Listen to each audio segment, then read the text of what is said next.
How many people were shot that day? 13 died that day. William Street, which was to become very famously known in the Battle of the Bogside in 1969.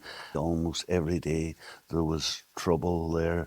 That's why the British Army named it Agro Corner. August 1969, there was the Apprentice Boys March, which ended up in a huge riot that lasted for 3 days. The week before Bloody Sunday, there was a civil rights march. They had barbed wire across the beach. It developed into a violent confrontation. John Hume was there. There was pandemonium because there was just constant high velocity gunfire. The crowd scattered. You could see rounds impacting on houses and walls. He was lying on the floor, had a gunshot wound to his back. They wanted to assert control and they wanted to strike terror into the nationalist population. They said that they fired on gunmen, on petrol bombers, on nail bombers. One of the people who died was a wee child, very young boy, and they actually planted 2 nail bombs in his pockets. It was an attempt to try to justify what they had carried out. Jesus. I was actually on the run, so I had to get married out here. I was only married 12 weeks when I was arrested in Martin McGuinness's sister's house with him. Martin said,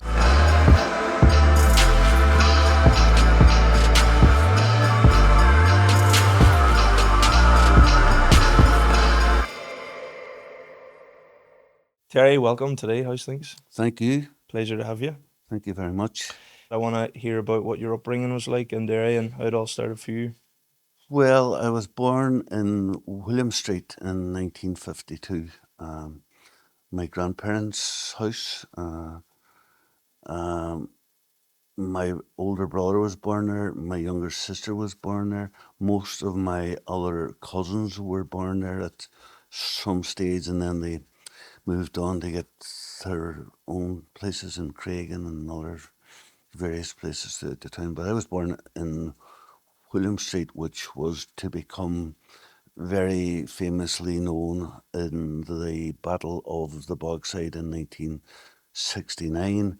That corner of William Street and Roswell Street became known as Agro Corner because every day, almost every day, there was trouble there. There were crowds gathering. There was almost every day you could have timed it that there was going to be a riot. So that's why the British Army named it Agro Corner. Okay. So you growing up as a kid then, that's what you Growing up experienced with there, went to what was fondly known as the Wee Nuns or St. Eugene's Infants in Francis Street.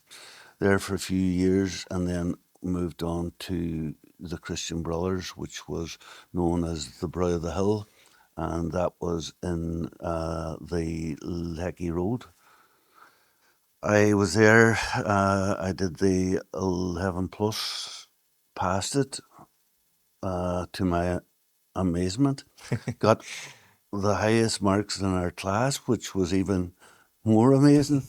I remember getting a prize because of my achievement. After that, I moved on to St. Colum's College, where I spent 5 years, I think. Went through junior classes and then went into senior classes. Fairly prominent in the GAA teams. Have an Ulster College as my medal under 15. Cornanog it was called.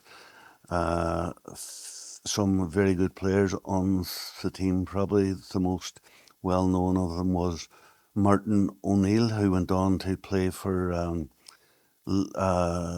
Leicester, Nottingham Forest, went on to manage Glasgow Celtic and other teams. Ireland Yes. also, the Republic of Ireland, he played on that team too. And then afterwards, I didn't stay on at school.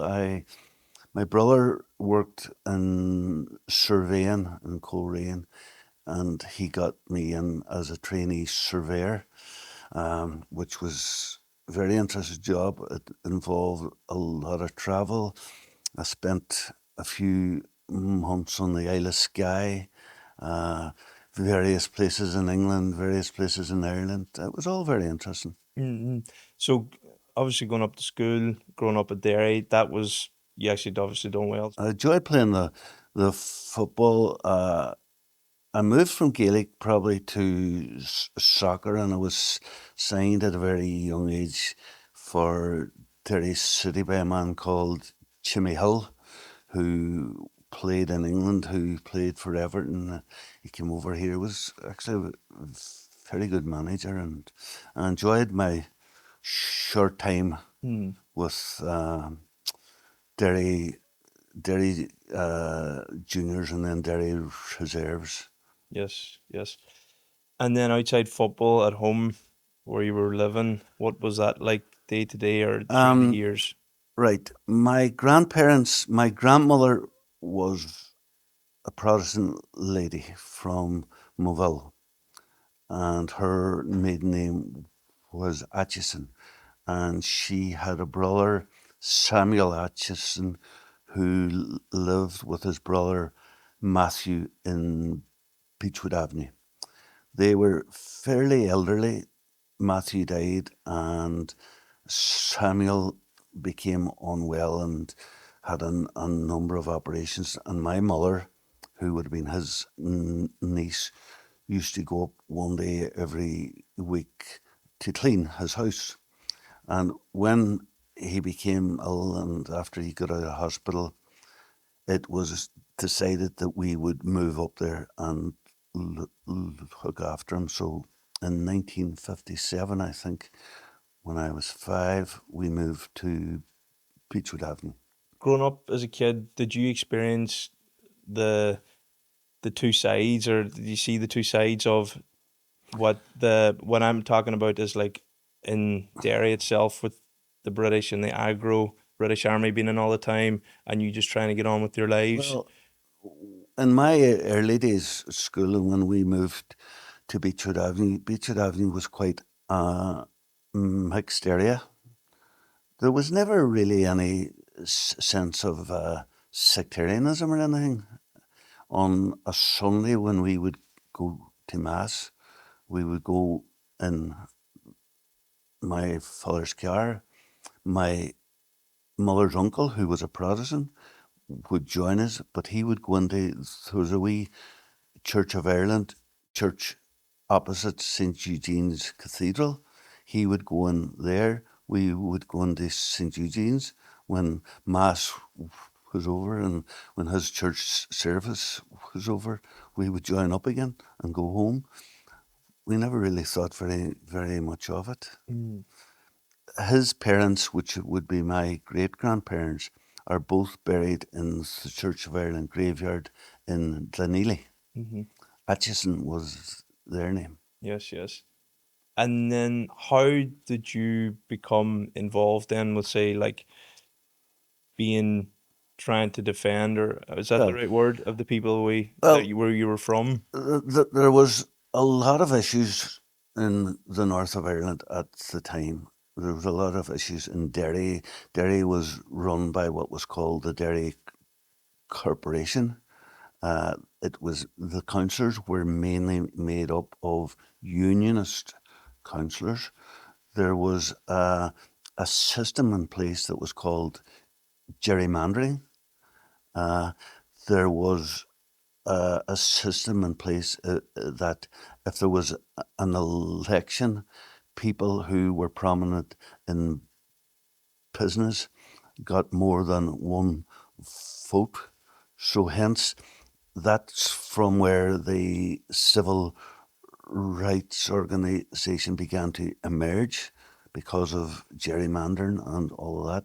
And one of the logos at the time was one man, one vote. So that then changed. There was the emergence, as I said earlier, of the whole civil rights movement. They were not very welcome within the unionist hierarchy who were in control of Northern Ireland at the time. The police under the instructions of the unionist government tried to put them down at every opportunity. There were many scenes of 1968, a number of nationalist students from Queens went on a civil rights march from Belfast to Derry. As they passed a number of what would be described as unionist places, they were attacked. The most famous attack was just outside of Derry at what was known as Burntullet Bridge, where they were seriously attacked and a number of people were seriously injured. A number of people were almost drowned because they had to take refuge in the river out there. When they managed to escape from this attack, from what was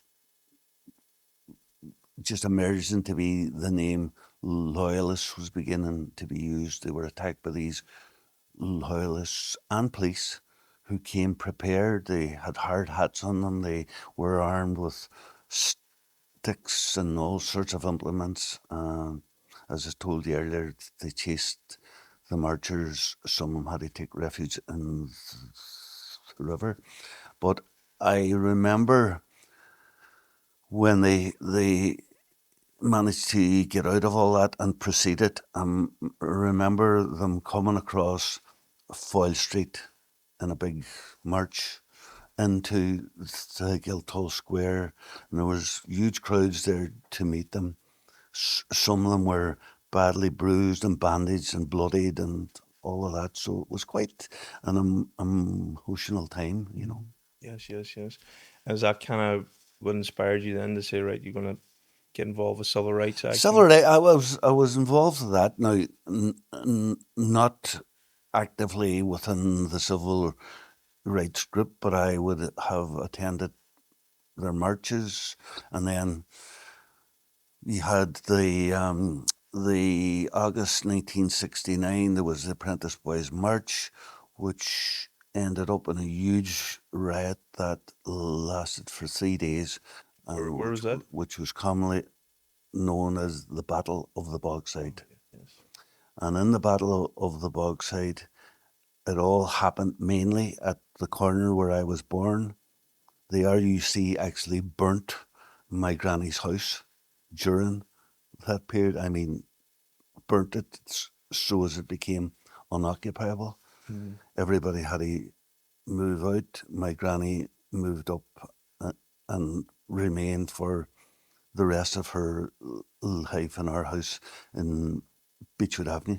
Was there any, was it just your house, her house that was Oh burnt, or no, was a no, few of no! them There along was that? many places burnt. Yeah. There was many of the very prominent businesses that were in that immediate area were very badly damaged. There was a very famous shirt factory, beautiful architectural uh, building built out of granite, was totally burnt out, burnt to the ground. Mm. So the Battle of Bogside raged for 3 days, and it was at that point that the unionist government at the time, in collaboration with the British government, that was when the British Army came in. Okay. And when you say they came in, is that patrolling? They came in to quell the riot. They they were met fairly amicably. There was no real aggression towards them. The people were glad that the RUC now had to tactically withdraw. The RUC had been there for 3 days and were extremely fatigued, many injured, some of them very seriously injured. There wasn't one policeman fired a number of shots. Many policemen were injured by petrol bombs. So they were really at the end of their tether. Hence, the army came in, and they came in mainly as a peacekeeping uh, organisation at that time to try to quell everything and to take the pressure off the RUC, but there was no initial aggression towards them. Yes, yes, yes. Why do you think that like there was such a how can I say, like a really stronghold there for them to want to come in and try and disrupt or like penetrate that area? Like why was it that they were so intense there? Is it the army that you're talking Yeah. about? Well, they were only initially brought in to help the RUC, but whenever they came in, there was no immediate aggression towards them, and some of the community leaders at the time, John Hume was emerging as a prominent politician. There were a number of veteran Republican people who had been in earlier IRA campaigns and were jailed in the 40s and in the 50s. They were able to negotiate so as that there wasn't going to be any aggression, and everything calmed down. The RUC withdrew, and it was a very long time before the RUC actually came back on the streets again. Mm. They were introduced briefly in the early 70s in conjunction with the Royal Military Police, but that didn't last very long, unfortunately. Well, fortunately. And then that, well, obviously the 1972, you had Bloody 1972 was Sunday. bloody. The week before Bloody Sunday, there was a civil rights march. So this is the lead up. Yeah, there was a civil rights march down at Higilligan.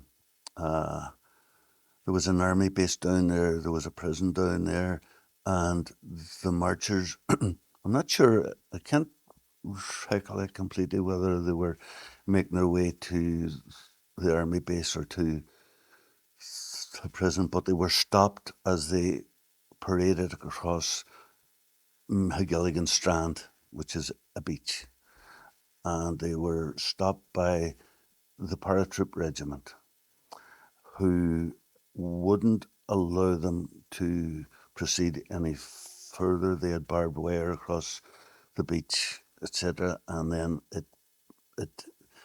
developed into a violent confrontation. John Hume was there, very prominent at the time, and a number of other nationalist stroke Republican people, and it didn't end well. A lot of people were very, very badly injured. Mhm. So the next week there was a big uh, civil rights march to take place from Derry. Some people were against it. Some people felt it should go ahead. It was prescribed by the Northern Ireland authorities at the time. I think a man called Craig was I forget his actual term for his office, but he banned it. He prescribed it, so it was technically in their eyes an illegal march. Okay. So huge crowd assembled at Craigan.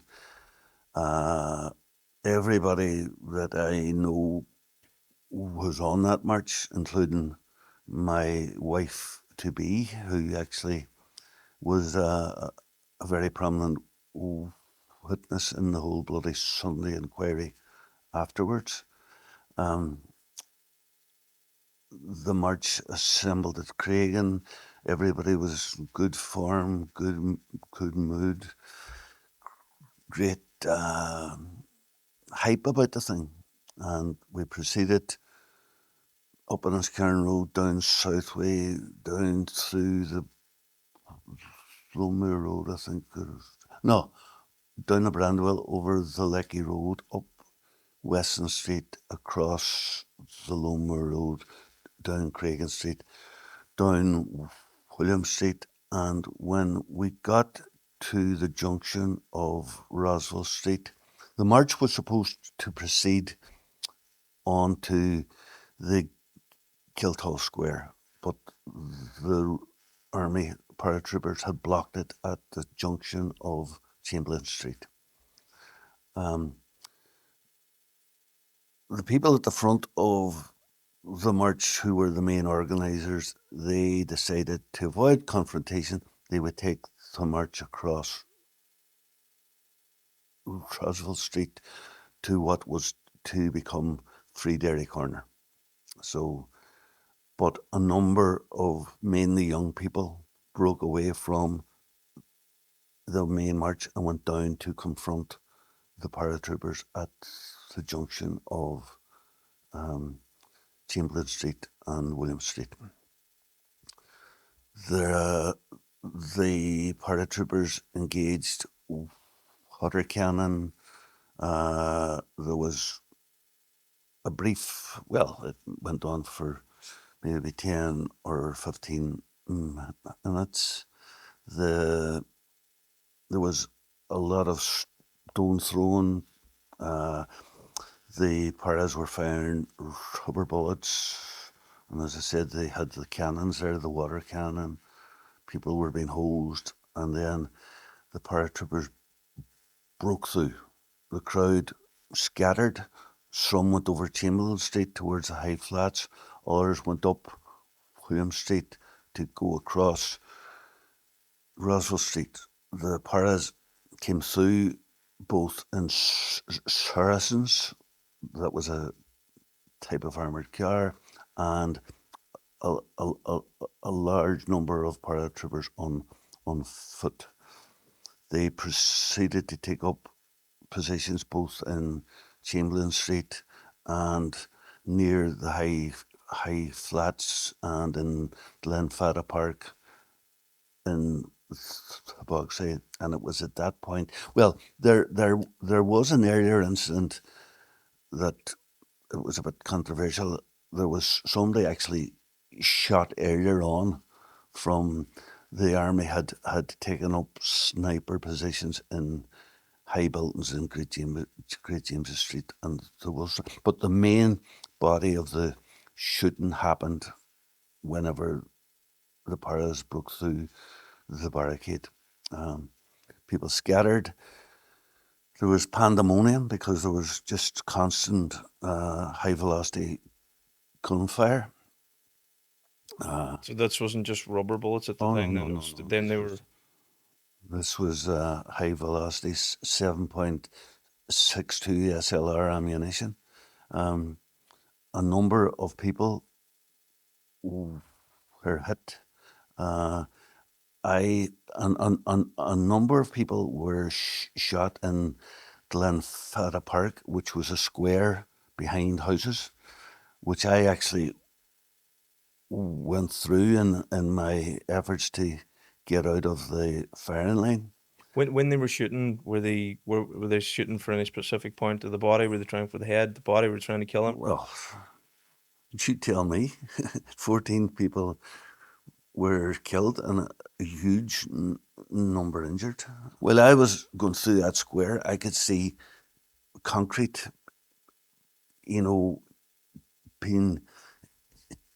being chipped out of walls where you could see rounds impacting on houses and walls and so forth. I got into a house at the back of Glenfadda Park, and there was a guy already in there. I think his name was Joe Mahan. He was lying on the floor, had a gunshot wound to his back, and he was being treated by, I think it was members of there was a group called the Knights of Malta, who were a voluntary medical organisation, who were there that day in very large numbers and did an absolute great job. And you know, without them, probably more people could have died. How many people were shot that day? Well, I don't know the exact figure, but 13 died that day, and another died later of his injuries, and a fairly large number of other people had various degrees of injuries. Mm. Did you have any idea that that was going to happen that day? Not really. My recollection is that the IRA at the time, there was engagement between the IRA, to my knowledge, and the organisers of the march, and it was agreed that the IRA would not become active in any way towards any of the army or police on that day, because they didn't want to give the army any excuse. But as it turned out, they didn't need any excuse. Why do you think the British Army opened fire that day? What, like, because it's a peaceful protest? I think they wanted to assert control, and they wanted to strike terror into the nationalist population. They they they wanted to show that they weren't going to stand if a parade was prescribed. They were going to act to make sure that uh, this wasn't going to happen again. I suppose it's a lot to take in that day at the time for you. It took a good while to sink in. A good while to sink in. Um, People were probably, although they mightn't have known it at the time, they were traumatized a bit and sort of in shock, because like it was huge that 13 people were to be killed within 20 minutes. Hmm. What were your feelings around that at the time? Shock probably was the biggest. When the names began to emerge, it came out that the husband of my first cousin was one of them who died. His name was Jerry McKinney, and his wife was Ida, who was called after my mother. Ida was pregnant at the time with another child. I think she had 2 or 3 children prior to that, and she was pregnant again. And that child was born after Jerry, her husband Jerry, was killed that day. He's actually buried out here in Iskaheen, Mhm. because that's where his family were from. Yes. What age was Jerry at the time? I would say Jerry at the time would have been maybe early 40s. Do you think that it was just the the army at the time amongst themselves that decided to shoot fire? Do you think that was someone Yes, it was totally contrived. They, when would have been from somebody back in London? the officer in charge was interviewed afterwards, and he spoke in terms of the army coming under fire from numerous positions, which was totally untrue. Um, they said that they fired on gunmen, on petrol bombers, on nail bombers. One of the people who died was a wee child, very young boy, and they actually planted 2 nail bombs in his pockets when he was being taken to hospital in a car. They stopped the car. They then planted 2 nail bombs on him. And all that came out in the bloody Sunday inquiry. And I assume them bombs went off the car. There's somebody driving that car. He was being driven by a member of the public because the ambulances were tied up, and somebody says, quick, just throw him in a car and we'll drive him over. The car was stopped at an army checkpoint. The army then intervened, and they might have transferred him into a Land Rover or something like that. But it was at that point there were nail bombs planted on him, and there was contrived forensic evidence then after that to try to prove that he was a nail bomber and that there were nail bombers present. And what age was he? I think he was 15 or 16. It's mad, isn't it? What happened there? Like, you know. Yeah, it sure was. And then the wakes were terrible too. And then the funerals, all of the funerals took place in Craigan. So there were 13 coffins in the church at the same time. They were all It was a buried together. horrendous January day. Yeah. Rain, cold, and stormy, if I remember right. And all the 12 of the coffins went to the city cemetery, and Jerry McKinney's coffin went to Iskaheen. Jerry's son is actually lives in Tubin. Yes. Gavin McKinney. Yes. That's Jerry's son. I think I know Kevin. I do.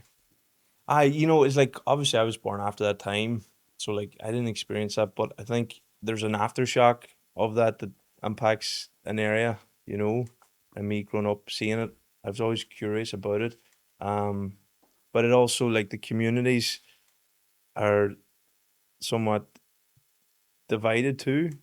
I even felt that like see if I was playing football in Derry, we would have played against a team that was who would have been, I suppose, Protestant. It was like, you were playing football, all right, but it was about where you were from or what side. Well, that emerged more and more both after the civil rights movement and then after the bloody Sunday situation. You would have got more of that, and people became more entrenched in their own positions. After that, then, how did you just rally together as a community? At that point in time, the IRA had emerged, right, and they were kind of prominent in the 70s, 71, 1970, 1971, and then Bloody Sunday happened in 1972. And I suppose Bloody Sunday was the catalyst for me to say, I need to do something a bit more than out on marches. And I remember going to my cousin Ida's house, whose husband had been shot that day, and having a sort of Ida was she was never the same after that. She was deeply, deeply, deeply traumatized. But I remember saying, Ida, I'm going to do something to get back at them. And it was out of that I became involved in the Republican movement, I suppose. What was the start then of the Republican movement? Oh well, it's you need From to your go. point of view, From like, my point of view, yeah. I would never have classed myself as a Republican. I was kind of a nationalist tag would have been on me, but I really didn't know a whole lot about it. I really didn't know a whole lot about republicanism, and there was many phases from the Easter Rising of 1916 and even further back, and every number of years there was an attempt to eject the British out of Ireland, and there was various campaigns in the 20s, the 30s, the 40s, the 50s, and then the 1969 early 70s, which was the campaign that probably went on for the longest period of time up till the Good Friday Agreement. The whole war was constantly evolving. What year was the Good Friday Agreement again? I think it was in 90. It's the 90s, wasn't it? I was 90, maybe 94 days. Can't remember off. Yeah. So there was 20 years there in between where there was, you could say, Northern Ireland was at war. Oh, absolutely. Yeah.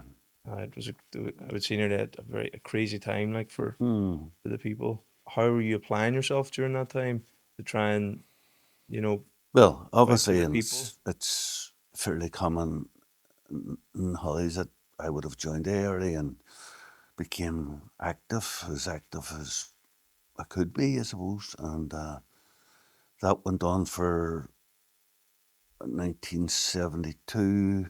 I eventually had to go on the run, was on the run 70, late 72, 1973, 74. 75, there was what was called a bilateral truce, where there was an agreement between the IRA and, well, there were a number of attempts prior to that where secret negotiations went ahead. Probably one of the best known ones was when Martin McGuinness and a number of other prominent Republicans, including Gerry Adams, who was let out of jail, to go to London to meet with the then Secretary of State, a man called William Whitelaw. They were flown over from RAF Aldergrove, and they, I think, and Martin and maybe another member were picked up in an army helicopter out the Ballyarnett Road, flown to RAF Aldergrove, and then flown across to go to meet them. Those talks didn't really go too well, I don't think, and there was a short ceasefire. This was in the mid 70s, It was the early 70s. early 70s. So they're trying to get peace. And there's a strange, while these talks were going on, two unarmed soldiers in plain clothes just happened to walk into the Bogside and were promptly captured or taken into custody. And they remained in custody until um, the people who were over in England for the negotiations came home safely, and the soldiers were released very conveniently. That sorted that out.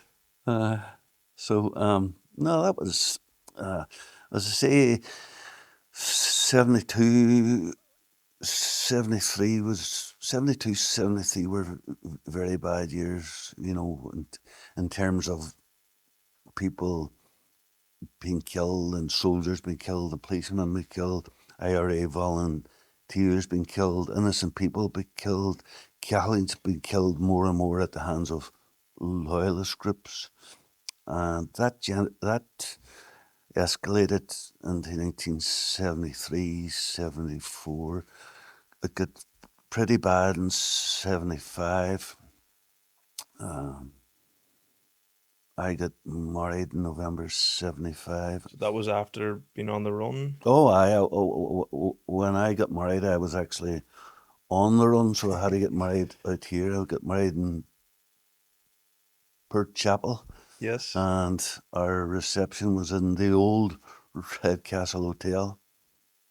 Everybody gets food poisoning, which was funny. And no, that was it. Uh, I was only married 12 weeks when I was arrested. I was arrested in Martin McGuinness's sister's house with him. We twigged on that we were being watched, and we decided, though this was still part during what was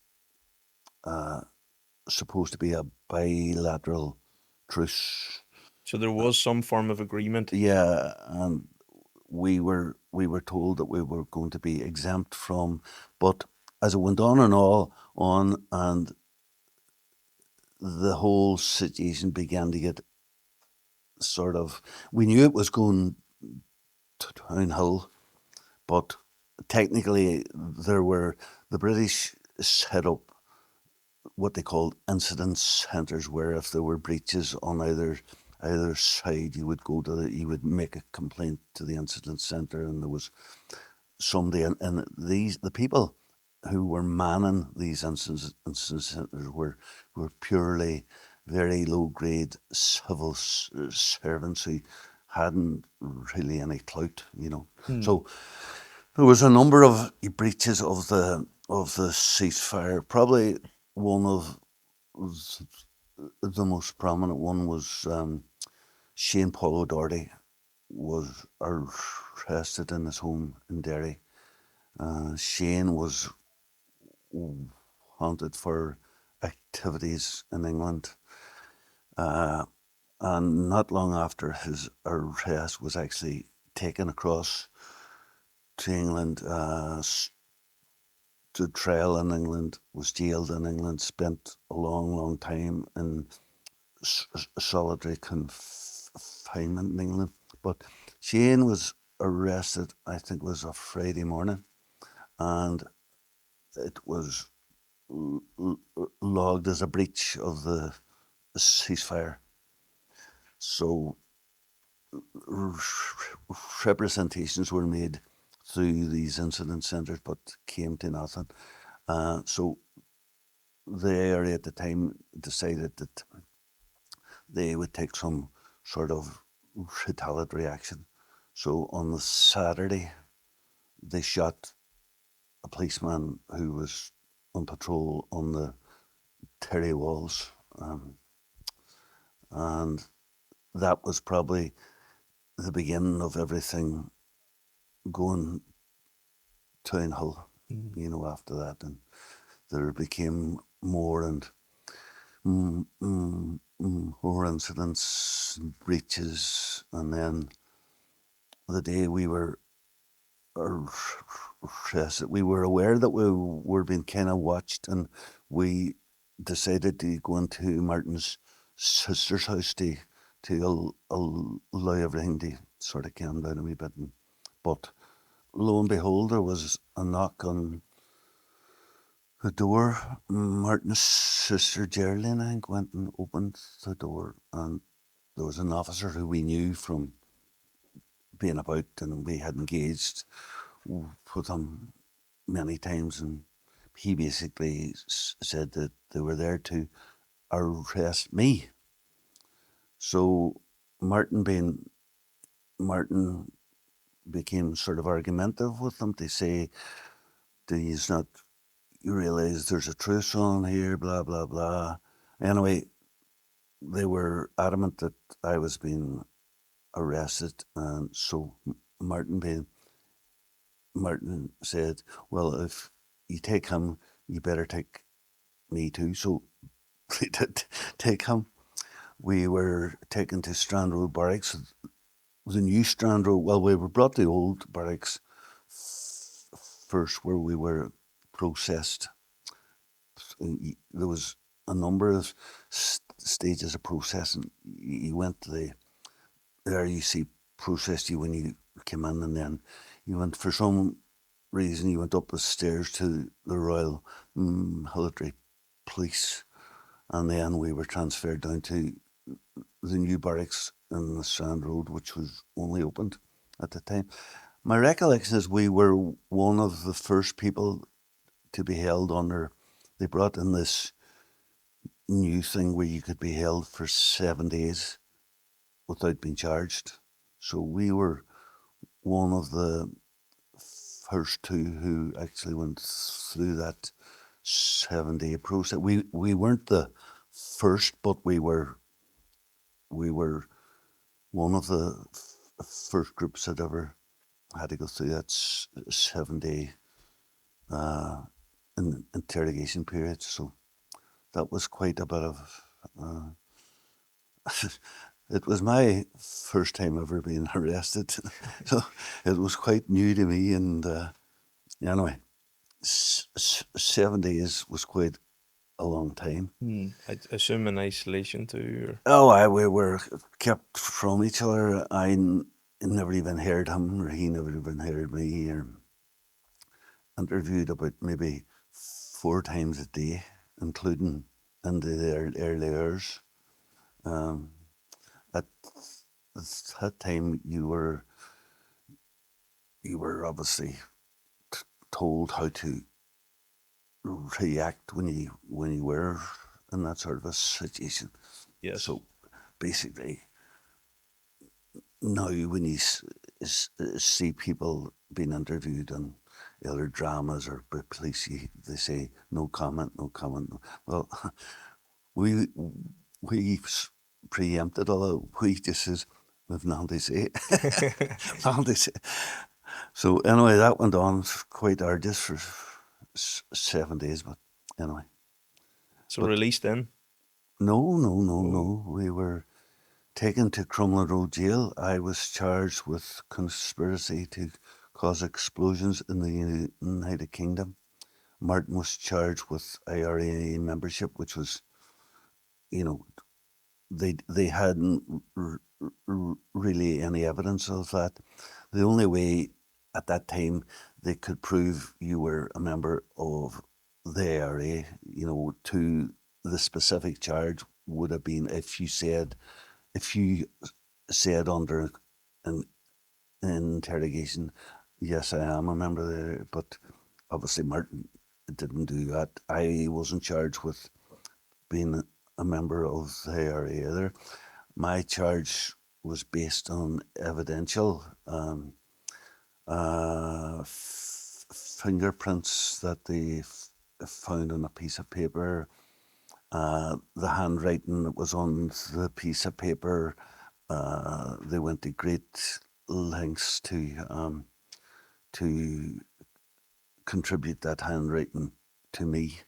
When I had left school, I had occasion to go and sign on the dole. So they went to the dole and went through so many until they got where I had signed my name, and then they employed a handwriting expert to attribute the signature on whatever document I signed in the dole to a piece of paper that they found in a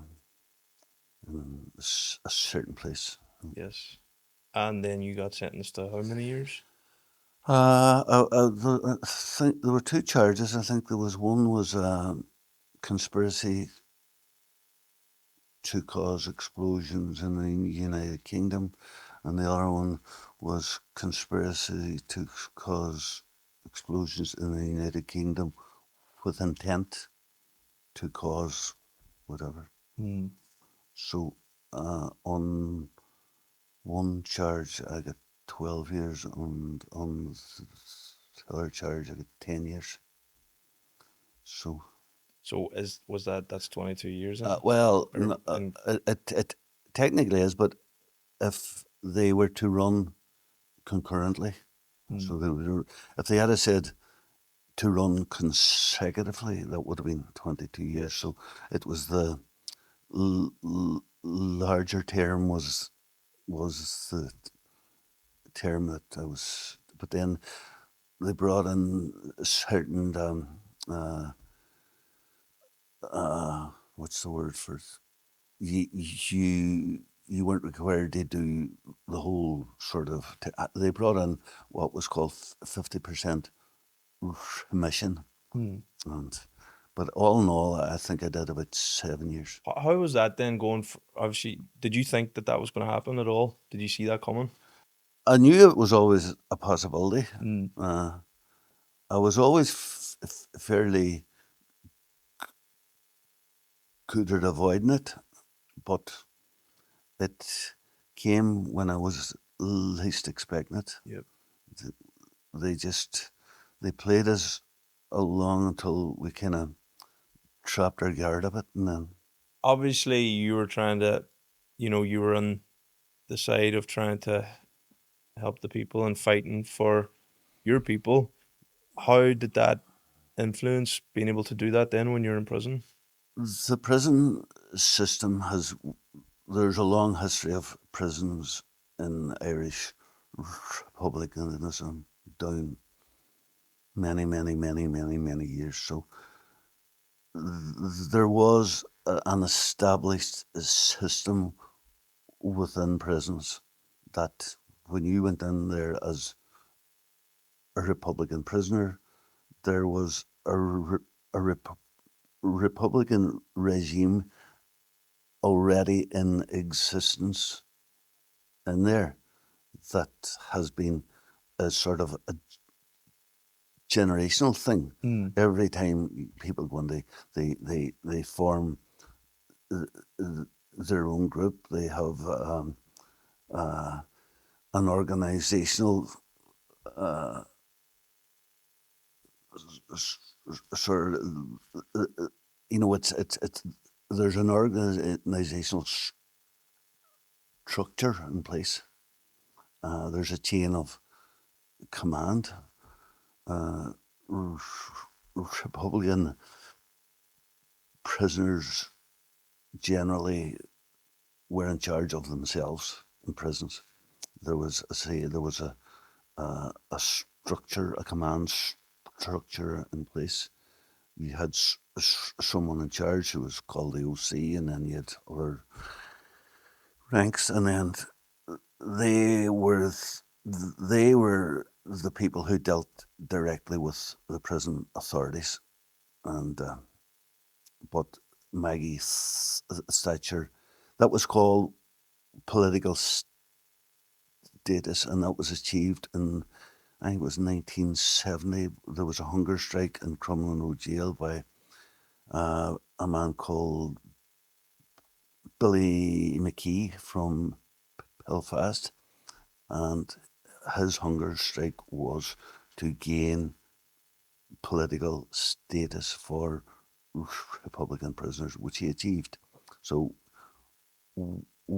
he had that right up all the way to March 1976 when Maggie Thatcher abolished what was called political status, and she tried to criminalize everybody else after that. We were just criminals, criminals, criminals. But anybody who went in prior to the 1st of March 1976 were able to maintain their. I went in February, so I had it. So I was able to remain in what were called the cages of Longkesh, open, where you had huts and there was complete, constant integration, you know. Whereas anybody after that, after the 1st of March 1976, where they tried to treat them like criminals, and they were sent to the H blocks of Longkesh. They were forced to wear, well, they were told they would have to wear prison uniform, which they refused.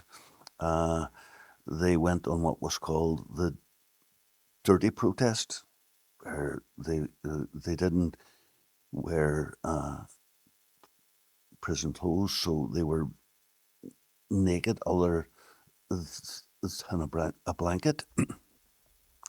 The blanket protest then escalated into what they called the dirty protests, where prisoners smeared excrement on their walls, just completely around their wee wall. I've seen photos of them. Horrendous, like, Yeah. and that they would have had that go on for a week, and then they would have put in officers' clothes and PPE with pressure hoses and clean the cells, and then you went back in and you did it all again. Now that I wasn't in that situation because I was arrested before March 1976. I was able to maintain the what was called the political status. And what prison was that? Lankesh. Okay. How much time did you do in there? Well, between the Crumlin Road on remand and Lankesh, probably near enough 7 years altogether. I'd say it's a long time to be locked up, and especially just after getting married too. 12 weeks married, and I was only in a very short while, maybe 8 weeks, and my wife came up to tell me that she was expecting. Jeez. So our eldest boy was born when I was in prison. I went in February and he was born in September. So your early years with him then would have been them visiting. He was a very bad traveller, so he didn't get up very often. And then there was a number of children, young babies of prisoners who actually became ill and died, and you know, parents were a bit sort of reluctant to bring very young children up into that type of environment, you know. Yeah, I can imagine that. Yeah, well, anyways, you got out of prison, and how did life resume after that? Got out of prison 1977, I think, and got a job straight away. Got a job on a Pilton's site and stayed at that until I decided I wanted to go back to school. Went and did a foundation course in McGee, got into a degree course in Coleraine. Went to Coleraine for a couple of years. I was doing biology, which was a wrong choice. I don't know why I picked. Well, I was always very interested in animals, wildlife, plants, stuff, but that's not technically biology. But anyway, I dropped out of Korean and I started working in the bar trade and for a number of years. Then went to work with Garvin O'Doherty for 12 years, who I must say was very good to me. Then I eventually got my own couple of bars with myself and another man went on to business together, and we ended up with 3 bars, which was kind of too many. And then he became ill, and he became terminally ill in a very short time. And we had 2 options, where that we would sell the bars straight away, or I would buy him out and because he didn't have very much time, his preferred option would be that I would buy him out.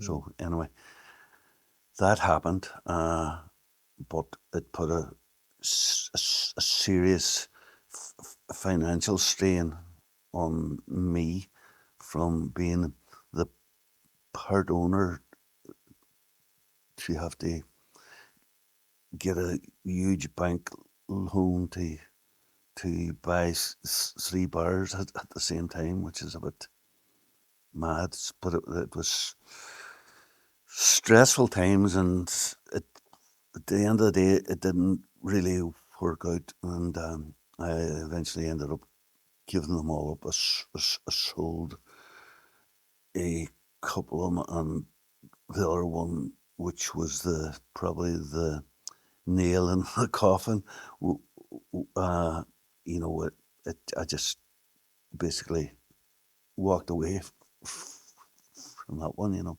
Yeah. Just had enough. Yeah. Yeah.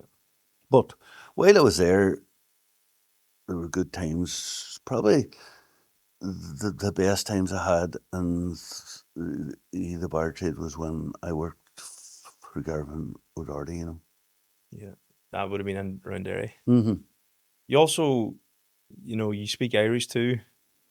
Did you always speak Irish from a young age? Well, I started learning Irish at St. Colum's College, and if I'm truthful, I didn't really like it that much because they approached it from a very grammatical point of view, and it was all about irregular verbs and imperative, and genitive cases and accusative cases, all sort of grammatical, which doesn't really, it doesn't make you love a language. But anyway, when I was in Longcash, Cardinal O'Fee, prior to becoming a cardinal, he was Ardeshbag O'Fee, Archbishop O'Fee. He came in one day to visit prisoners, and he brought in a number of Irish books, and I was learning Irish at that time in Longcash, and he brought in a number of very old Irish books, and one of the books that he gave to me was a book called Una Wan, blonde-haired Una Wan, and Una Wan was written by a very well-known Donegal author called Seamus O'Grady, who wrote under the pen name Myra. And Seamus, his Irish was real rich West Donegal Irish, which was very appealing to me. So Una Wan was written in the old Irish script, which was how I learned it in St. Colum's in 1964. So I kind of I was able to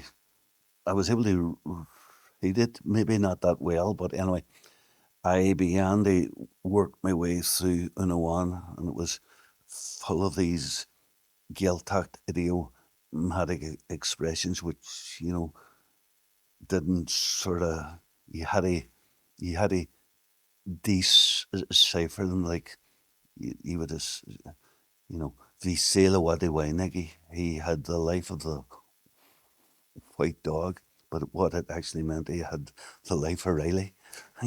So you had to sort of, well, anyway, to make a long story short, I worked my way through that, always liked Irish, and moved into what was known as the Gaeltacht hut in our cage.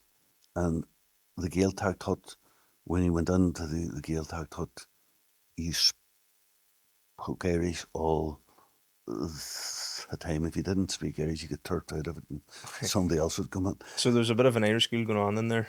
Oh, there's a Gaeltacht in Longcash, Now, the quality of Irish, it was good, but there was some people called it the Galtacht, foreign, and then there was this thing that some people says he speaks long cash Irish, which is it's a wee bit different. But anyway, to make a long story short, when I came out to, I decided that no, it was long after I was out. I decided I would go back and do A level Irish, so I went to the Northwest College, and a guy called Sean McCarran, who would have been in my class in primary school and at Christian Brothers, was my teacher. And I have to say, Sean has very good Irish. So I did A level Irish, and it was strange. It was funny. My results came out the same day as my son's A level results came No out, and way. there's a bit of opening envelopes. I opened my envelopes and I looked A plus. And I said, "Fuck, I've seen nothing. Jesus. Better say nothing here, And Terry opened his, and he made a good sort of B's and C's, and then he says to me, "What'd you?" I said, it was a bit, yeah, well, it went all right, but then I tried to basically speak Irish every day, and probably more so since I went down to, I moved down to Donegal 23 years ago now, maybe slightly more, and I kind of got more into it then, and would have listened if I'm out driving. I wouldn't. I would just constantly listen to radio na Gaeltacht because it's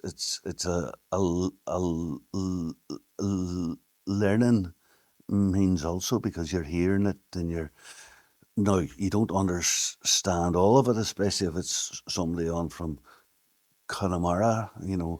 There's different dialects, but no, like speaking Irish since I became a councillor. I've become every time you go to a council meeting, there's some there from Radio na Gaeltacht, and they might ask you to come on to say a few words about something that you brought up at the council meeting and all, So just it's I would love every opportunity. If I hear somebody's accent and I think they're from Kildare or somewhere, I'd engage straight away in Irish. Yes.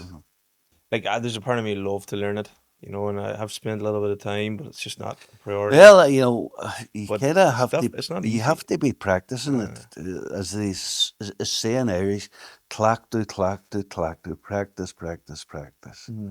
And I would try to do it. Now, I teach an Irish class every Tuesday night down in the local GAA club in Sure. That's been going on now nearly 3 years. We were off there for the summer. We start back next Tuesday night now, so looking forward to that, and hopefully we get a few new members. I think we're actually getting a couple of young people, which we haven't had. It's generally older people that we. it's making a comeback, Irish. There's Oh, I I was big chatting to time. another fella on the podcast this year too, and he's like he really pushes it on social media, and there's loads of Well, younger people doing it too. the band Kneecap, Kneecap have helped the mm, sort of put it in a prominent position now. international stage, like Not everybody agrees with me. Yep, I love him myself because JJ, who is DJ Provy in it, Mm-hmm. the boy with the mask, Yes. he's a very good friend of mine. He's a Very very good. good friend of my son. Yes. Very good Irish speaker. The kneecap movie. That was a cracker movie. I enjoyed it, and as I said, I would know JJ very well, and our James and him as very young boys were at the Irish school together, came through all the various classes together, and have remained good friends. James had him over there doing something in Manchester just a few weeks ago. So JJ, as I say, is a good lad, and I think they have done a good lot to put the Irish language very firmly on the map. And what they're doing for Palestine too, They're speaking doing out, for it's amazing. Palestine Like, is amazing. yeah, like Yeah, they they've really are at the highlighted forefront of the that whole. in the Uh, music industry. Like, yeah, fair play to them. You've had an interesting life, Terry. You've obviously been through a lot. You've been through the troubles in Derry. You've been to prison. Now that life, you're older and you look back, like how does life look? What does life look like now?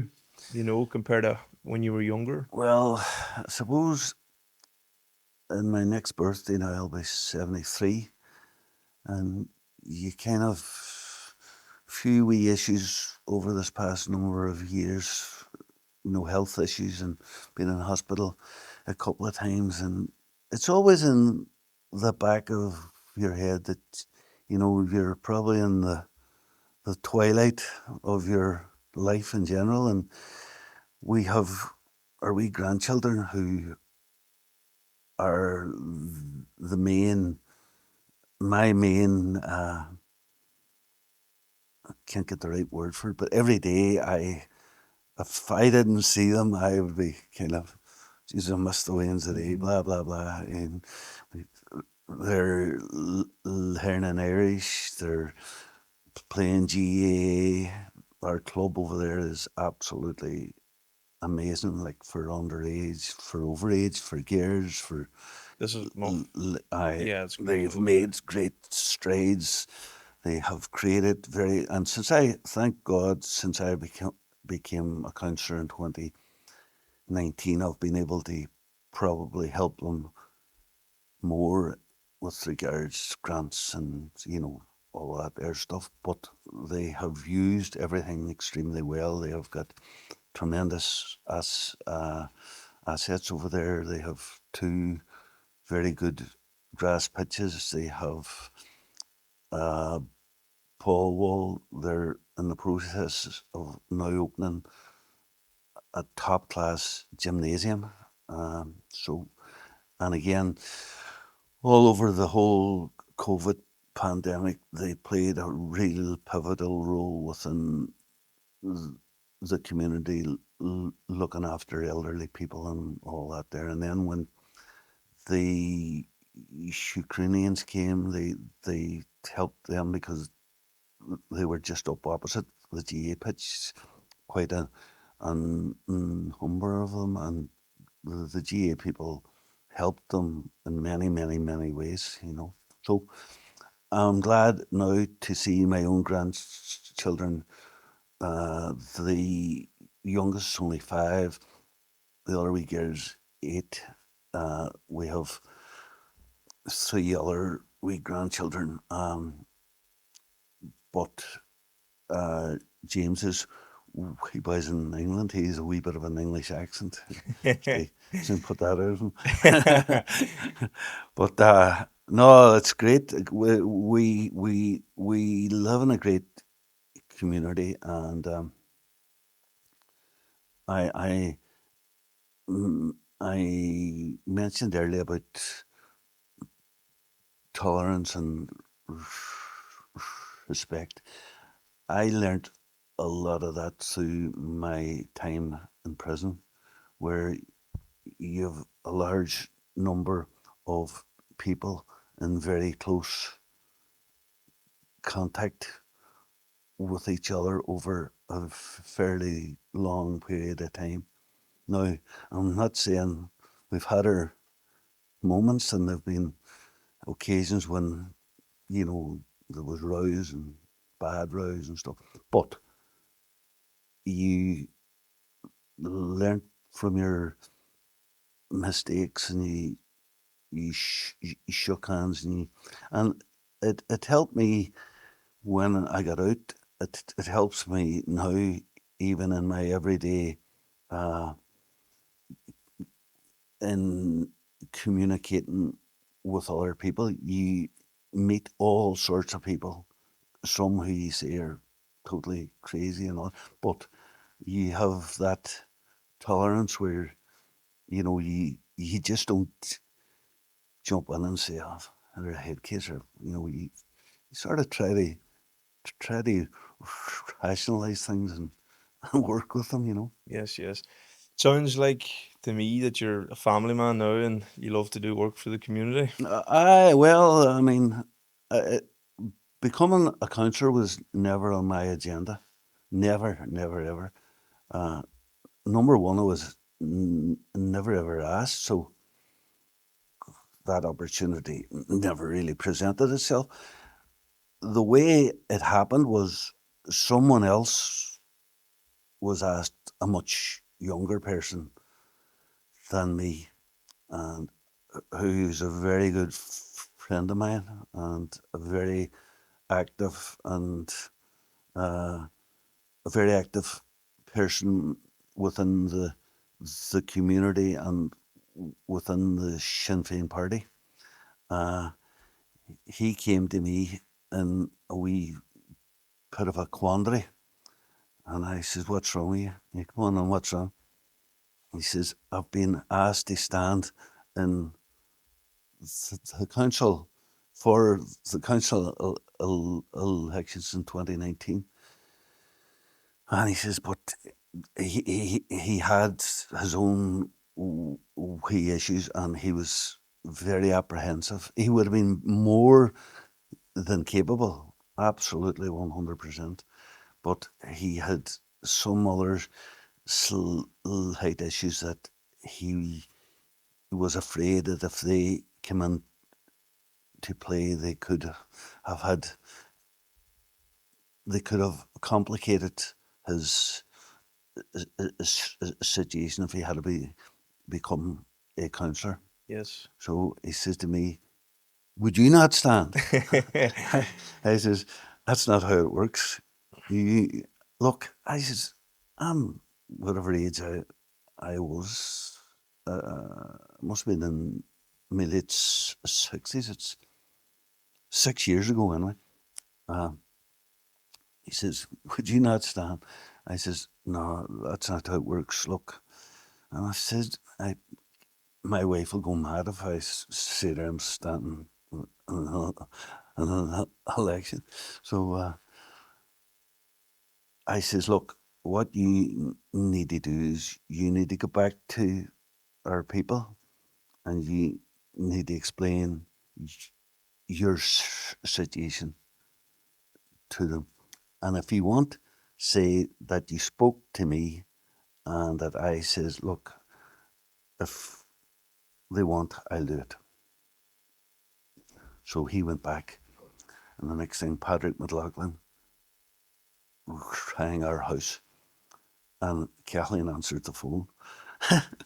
First thing Patrick says, "I can't believe it, Terry's going to stand at the..." Oh, And I Jesus went, Christ. "Kelly, what? What?"